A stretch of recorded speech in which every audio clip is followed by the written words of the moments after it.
Hey guys, Omni here. Welcome back for episode 3 of the Fall of the House of Usher. I didn't realize how much these would kind of dive into and adapt these individual Poe stories. Like the last episode was a really good update of the Masque of the Red Death while fitting under the umbrella of this extended kind of retrofitted version of the Fall of the House of Usher. It's really interesting. And then I honestly thought it would just be a vague reference at best, kind of like some of the uses of the names, but no, they centered that one around Prospero, who was the center character of that particular tale. So it's just fun, man. Mike Flanagan is smart with his stuff, dude. Which makes me wonder how this is gonna play for people who don't know any of these stories, and one, how that it's gonna play for me, because I already have an idea of how this was gonna play out based on the characters we have met so far. I'm gonna try to keep some stuff for myself, but without being too annoying about being like, oh, that's it. So we'll see how it plays out. But this one is Murder in the Rue Morgue. But guys, let's go ahead and hop in. If you want to see the full length reaction, check it out over on Patreon, or if you become a member of the channel, get you access as well. It's a watch along format, so you will need your own footage to sync up with the time code, so we're reacting the entire episode. Over there, you get to suggest and vote on what movies to react to each month. We got monthly Q&As, behind scenes footage, and try to make it worth your while, so you're going to support the channel. But guys, I'd really appreciate it. If you enjoy this reaction, to leave a like, drop a comment, subscribe if you're not already. And before we get into this, I do want to thank the guys over at Prepper for helping me edit down these highlights for you guys here on the YouTube side of things. And with that all said and down the way, let's go ahead and hop into Murder in the Rue Morgue. Here we go. Yeah, I already know which character this is centering around. I don't know who the you know.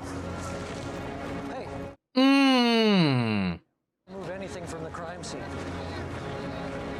Chief says you got 10 minutes and then we're coming in. Wow, they got their hands in the police and everything to get their man in, to get old Marky Hamill in. Cover their asses.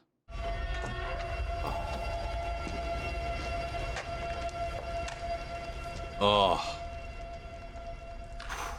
This was such a sight in the last one, dude. Oh, the cameras. They weren't very well hidden.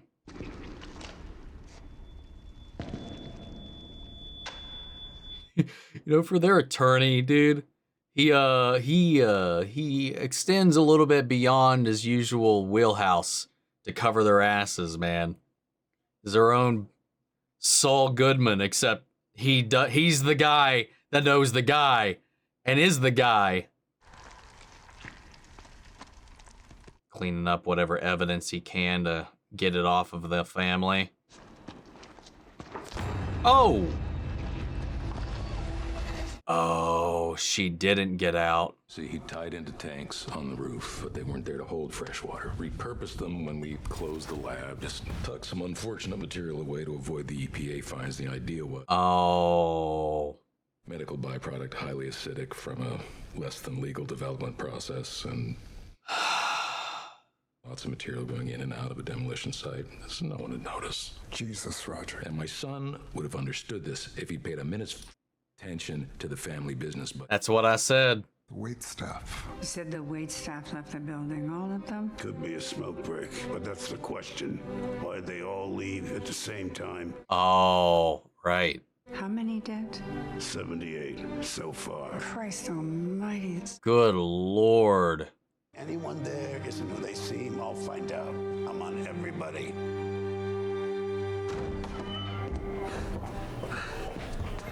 Yeah, she survived. where the hell Right? have you been? What happened? It was an accident. Just Or a no. terrible accident. Okay, yeah. Your brother's dead. Did you hear me? Your brother is dead. Yeah, dead Perry got in. So who's the one that visited him? Was it Perry or was it her? How come you didn't know about the party? What?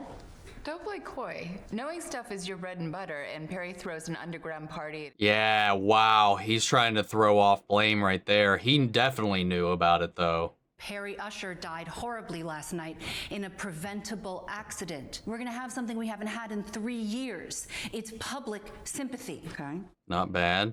Remember that time that Perry drove a college friend to rehab? Remember when he financed those village schools in India and Africa? No. Yeah, that's why we have a charity wing dummy, so you can paste someone's face on it. Oh my God. We'll do profiles on Dad and you and the siblings, because they're going to carry on the charity work in his name. They're picking up the torch, pics of us at the grave, but just long enough to say, hey, no pictures, please. I mean, it's not a bad idea, but it's still so dirty. But public sympathy is a finite resource, and we can't let a man like Arthur Pym waste a precious, limited resource like that. We have a week. Seconds count. I am running out of time. I've wasted too much time already. Okay, you're up. Damn. If you're wondering how this family built its multi-billion-dollar empire, this is why. Because opportunity doesn't give a fuck what you're going through. That's why they hate us, not because we grabbed the opportunity, but because they didn't. Oh my God. Oh my God, dude. If you had done what I said, just got the Jersey Boys to take the building down, Can we talk about this somewhere else? You did this. Wow, he's putting it on him. Are you saying that Prospero Usher's death is justice? Of course not. Then what comparison are you making God between accidental damn. overdoses and last night's tragic events? And that is why I love Fox. It's not the number of dying animals, that's market norm, like you said. The problem is with the livestock count. What do you mean? I mean the numbers don't work. There's animals missing. Oh, from the failed test she's covering up. What do the lab employees think? That she swaps them out. Shaves its chest, makes an identical incision, even stitches it up. And claims that the animals survived. Sounds about right. The rumor is that she cuts them up after hours and carries them out in pieces. There's been some jokes about her lining the inside of her Birkin bag with plastic and taking the pieces to an incinerator. I mean, it's a rumor, but Jesus. How solid is your connection at the Rue Morgue? It's passable. Not firm, not flimsy. Give me tape. Camille? We're really sorry for your loss. She doesn't give a shit.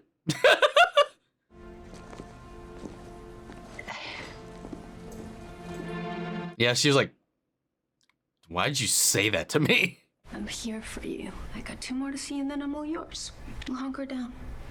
Stay here, drink your tea. I don't know. She doesn't, like, I know she's trying to fudge her numbers and stuff and not seem like this is a poor investment to her father, but would she go that far, or are those just nasty rumors?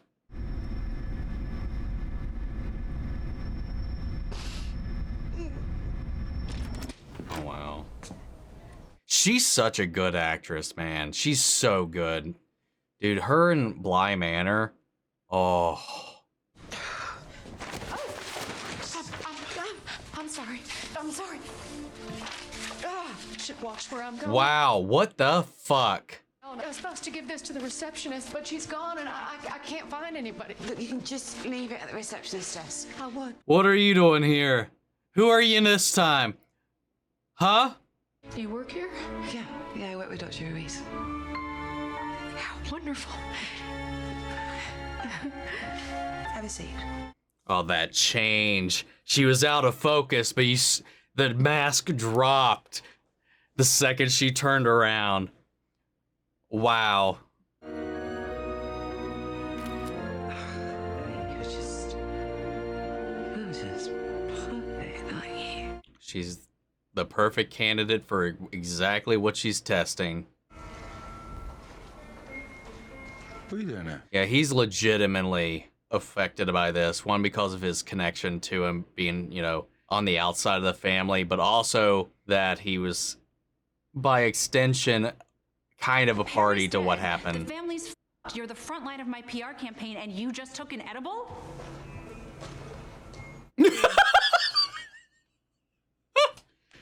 Okay, maybe that's what it is. Maybe it's literally all the edible. He says you're getting engaged. Did he mean it, or is it just the edibles and the pot and the speed and the wine and the coke and the pills? Jesus Christ.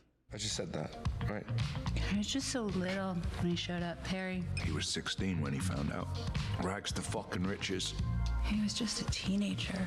Damn. So the reality, you'll just slip into the abyss. Yo, speak for yourself. I stayed out of that. No, that's bullshit. Bullshit what?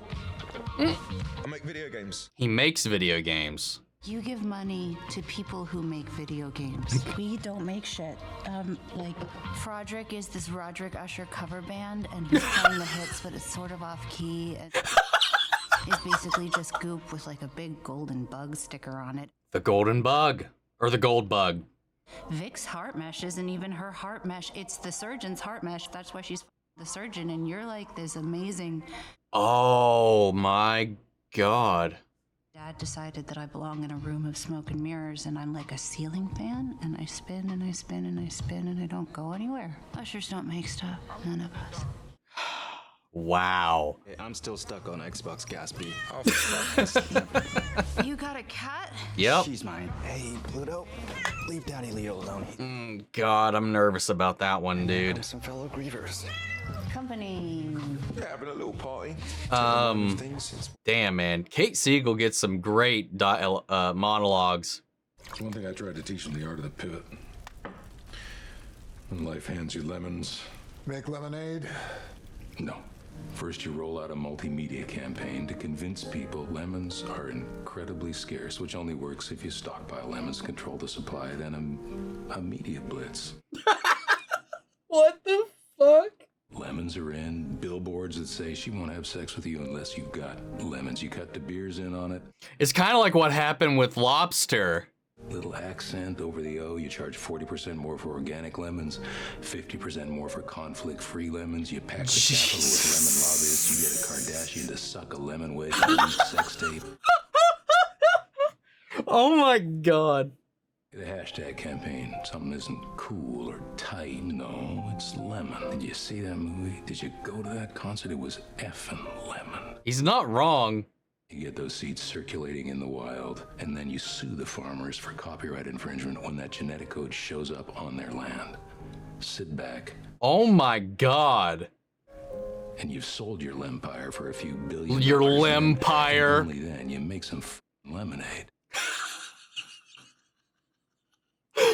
God, that was beautiful and evil. This happens all the time. Amateur chemists take a run at a quality, FDA-approved drug. They modify it. There's been dozens. Angel tears, downsit now. He's not wrong. What is it? Oh, wow. Oh, what?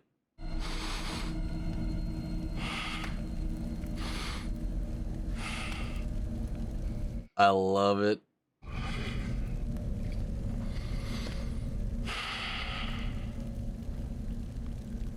Because it also goes into question is because he described that illness in particular that they're trying to prevent.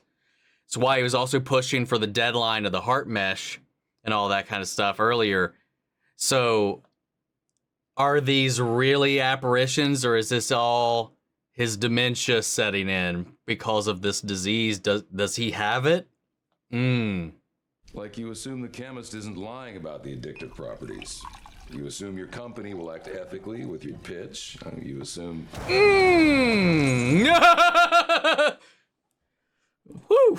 I have to adjust what I thought was going to happen, but I have an idea still. I'm just as much a victim of it as anybody else. I'm a middleman, but it's not my drug. It was never my drug. This is my drug. Oh, wait, you can't. Oh. Bullshit about Fortunato buying Landor Farm. It's okay, Susan. Just push past me. It's okay. All right, suit yourself. Oh, shit. That's Ned Flanders from Midnight Mass. And you were right. Ligadone? I was like, why does he look so familiar? Pitch. Just the lack of mustache. Any intellectual property that he creates while in their employ, especially utilizing Landor's facilities, he told me shall that he remain created the it, sole. he owns it, I it's guess his. that's why he's a chemist and not a lawyer, huh? Wow.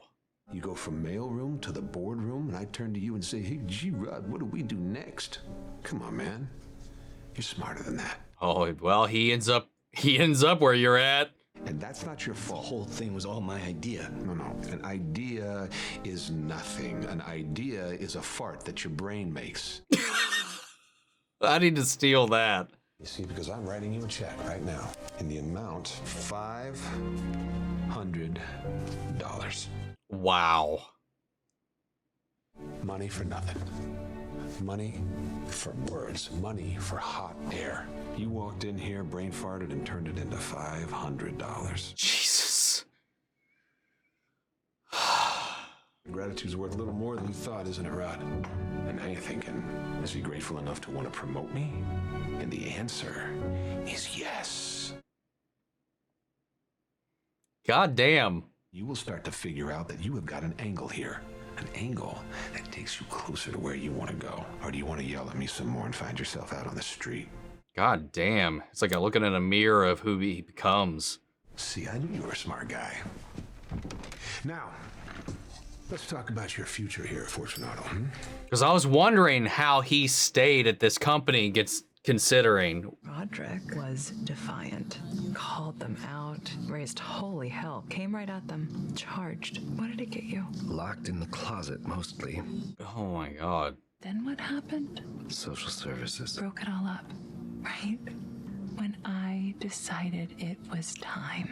She didn't even know it was me until they had her in cuffs. God damn. You always charge right at it.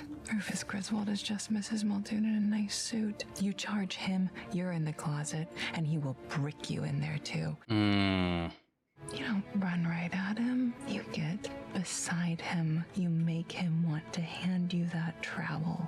Show you how it works. She's interesting, man. You stab him with it. We can get Tammy's medicine now. Like I said before, they are very different, but both very driven. Oh! Yeah, okay. I thought that was blood on that shirt behind him. What did he do? He hasn't even noticed.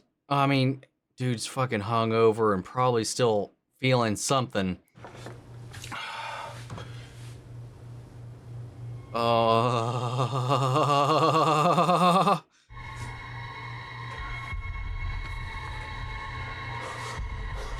no. Oh no. I saw.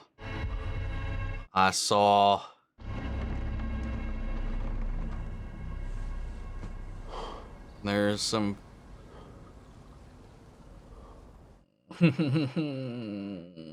There was a little something else in that blood. Yep.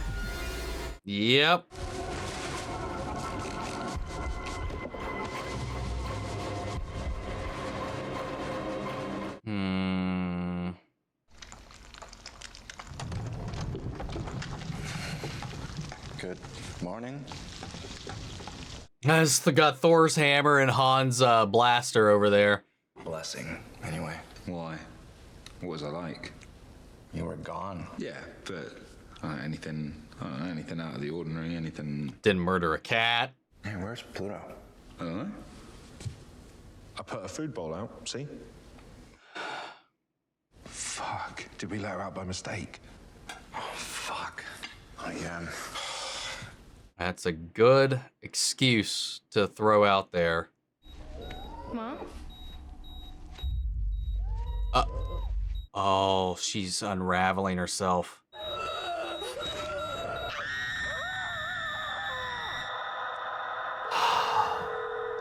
My God, man. And I'm hoping you got that hookup on Vic, but we can talk about it after because I've had a shit day and I really just want to starfish and forget the world. You two have your work cut out for you. Camille, please don't talk to me until I've come at least twice. Man, what is with her and her sister's husband? That part of this is not happening anymore. She's got all of his merch. She pretends not to be watching his stuff. Both of you, when you were hired, I require a lot of my assistance. We're really sorry. This is a full service position. Wow. I think it's really Convenient that you two were excited when you signed your NDAs and your consent forms and that you two fell in love, Tina? 1 month after I finished paying off your student debt, Tina? My name isn't Tina. You know that my name is Beth. I don't give a shit, Beth! Well, we're not quitting. We just needed you to know. No, you're not quitting. You're fired because you're all but useless to me now. Wow. You're late. Oh, where's Lauren? Yeah, she's under the weather. Oh, She wow. spread it around. Oh my god, dude. She's just getting around everybody. These accents and all these little, like, gimmicks. It's great. Yeah, I bet you are. I almost texted to ask if you do your chicken piccata. It's like you knew. I just love you.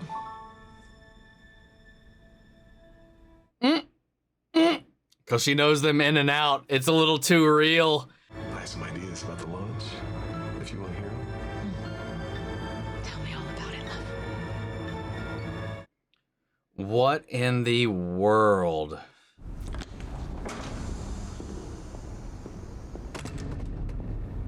See, like, I'm kind of like, I wasn't too far off with certain things, but the hows are very different than what I was expecting. This is a restricted area. Yes, I know. You must be new. You shouldn't be here.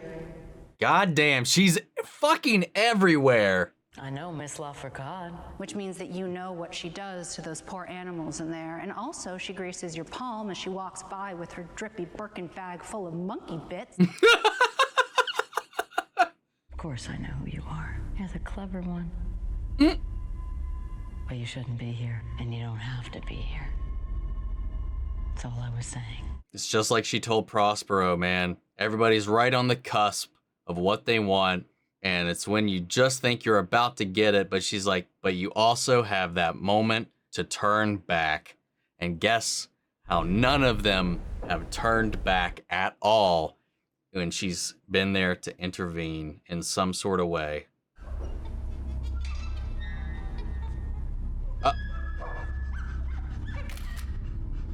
Your dad is a force of nature, isn't he?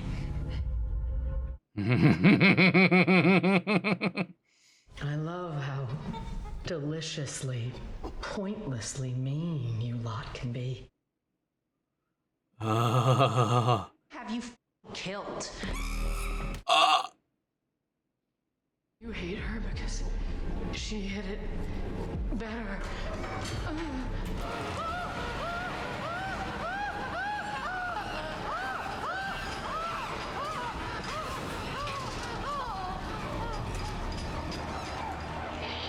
Right.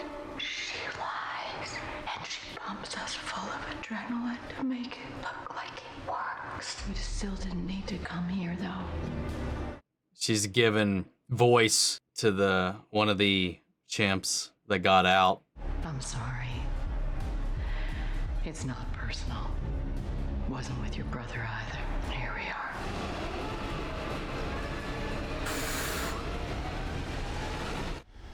Fuck it. I got mine. Yep. God damn, dude. Woof. Woof. God, man. The tension, the suspense, God, how does he write these monologues, man?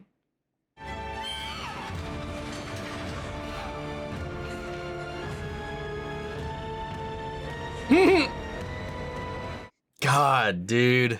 Whoo! Son of a bitch. Again, this show's tackling so many angles. While at the surface level, it all kind of starts with this kind of indictment of Big Pharma and the abuse of the system and the healthcare. And it's also dipping into so many other things beyond capitalism, just general,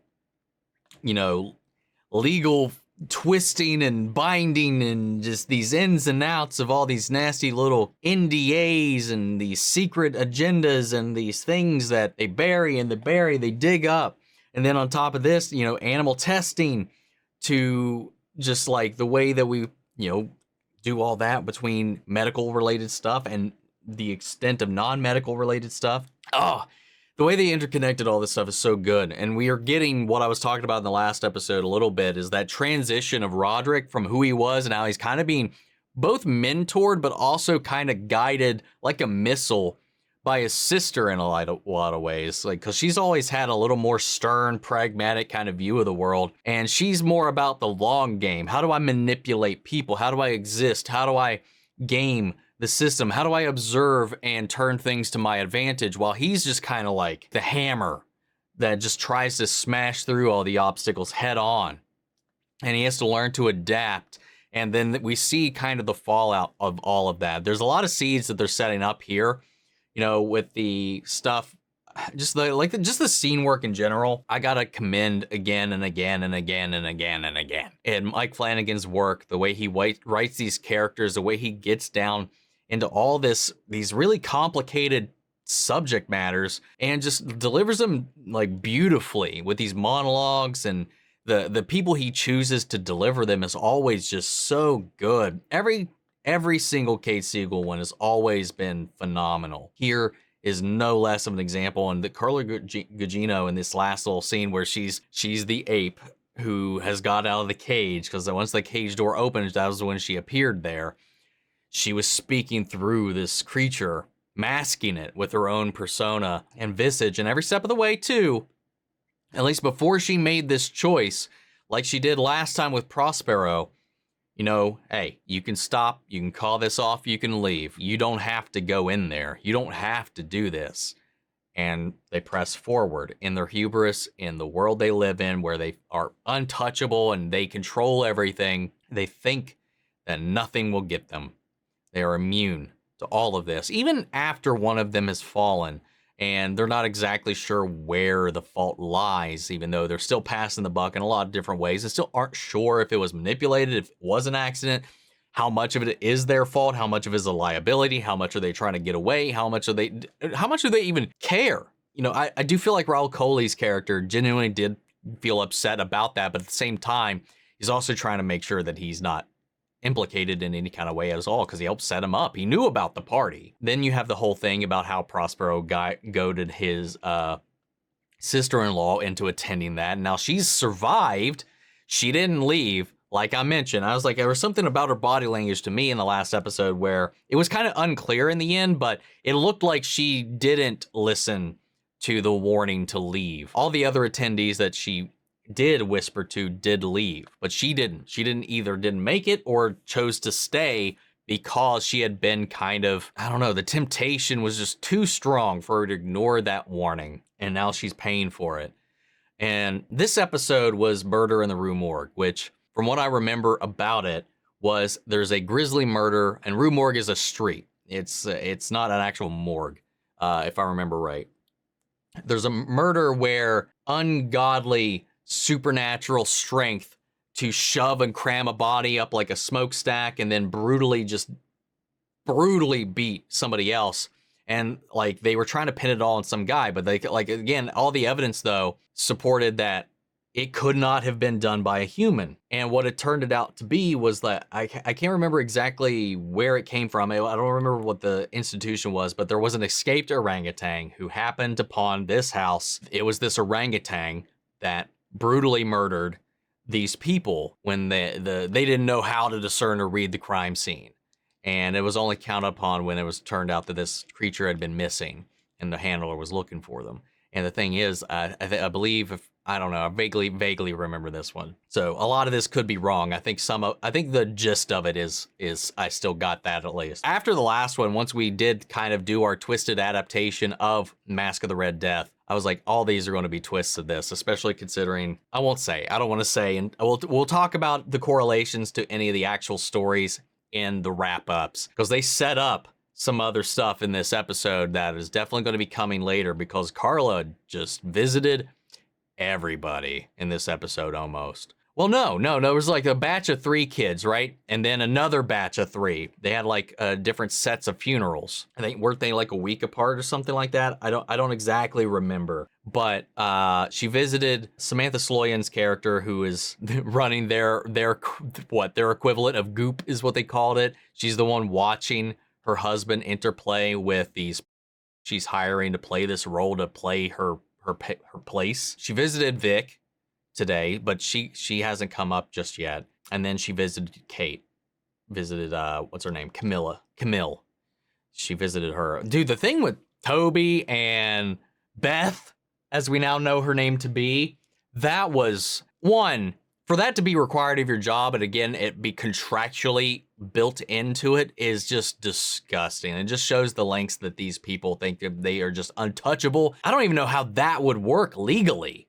Like, even if you got that in writing and in contract form, could you get away with the extent of that? I guess with the NDA, that's where they get you. But then if it comes out, like, how do you play that anyway? Do you just like, oh, well, they signed an NDA, so all the weird, abusive, illegal shit you made them do, is it then legal? No, how's that work? What is this? Is this why they need Arthur to sign these things up? Did she write this paperwork or what? I don't know. It's just weird. But like the way they also have Mark Hamill going around just doing all these odd jobs. He's just their cleanup crew. He's their Mike Ehrmantraut. He's their Saul Goodman. He's whatever they need him to be. He went to that party to look for anything that might implicate them and scooped it up. You know, he's got his nose in and around everything. They're also just trying their best to manipulate their image while also playing against one another. There's internal bouts and struggles within the group, and it's just wild, man. It's just, fuck, I don't know. My Lord, man. There's so much to go over here, too. And again, I don't know. I mean, clearly at least if we're to believe, he's telling the story, right? So he's telling us the story. So whether or not what we are seeing is how they transpired, obviously there is documented events, but he's saying you don't know the ins and outs of it. How much of that is just in his mind, or is it real? That's the thing too, because he talked about everything that we're seeing, everything that's been going on feels like an attempt to abate something wrong with him, because he set those hard deadlines, especially with Vic's project, about getting that done, getting that mesh ready to predict this thing that he's very knowledgeable about. And it seems like he's maybe even scared of. And if it is true that he might even have it, like he said, it causes hallucinations. It causes these spurts in memory. It causes all kinds of stuff. We even saw him when he left the funeral, just like get jotted out, nosebleed, and just fall over from seeing that jester in his limo. So like, I don't know. It's setting the stage to really make you wonder what is what. But at the end of the day, Carla Gugino, I always fuck up her name, man. Carla Gugino is playing this character who is visiting upon each and every member of this family before their death. And she even said, at least heavily alluded, that she comes for everybody in the last episode. So I think she herself is death. We still don't know what conversation she had with him.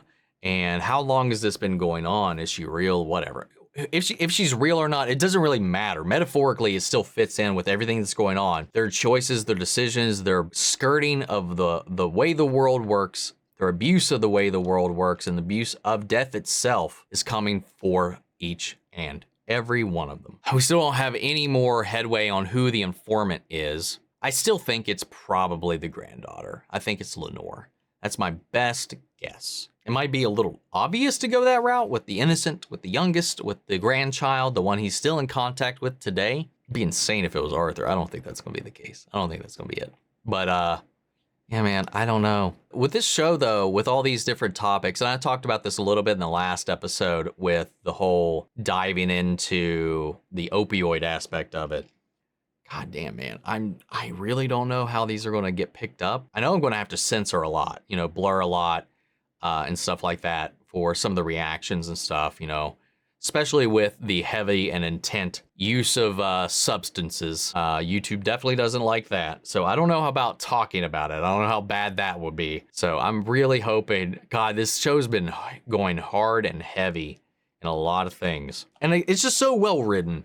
It's working really strongly as an indictment of like capitalism and big pharma and just these corporations in general, and kind of the 1% in some level, in some way, these power families, basically little mini mobs, kinda. You know, it's fucking crazy. I mean, because who knows how close to home some of this might actually be. I don't know. But it's just real weird. Mike Flanagan is brilliant. But yeah, man, I don't know.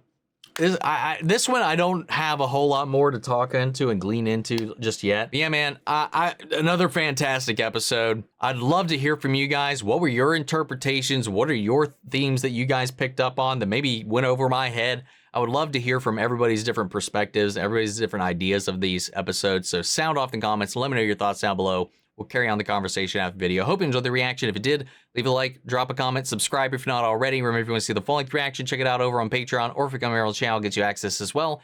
And speaking of before we go, I want to shout out our channel legends. Manny Share, Ryan Karen, Your Course Scott, Margaret Grace, Melita, Robert Algona, Jeffrey Hale, M. Sephiroth, Jake Cantrell, Eric Official, and Amy Becca. Thank you guys so much for continued support. That's it for this video, guys, and I'll see you all in the next one.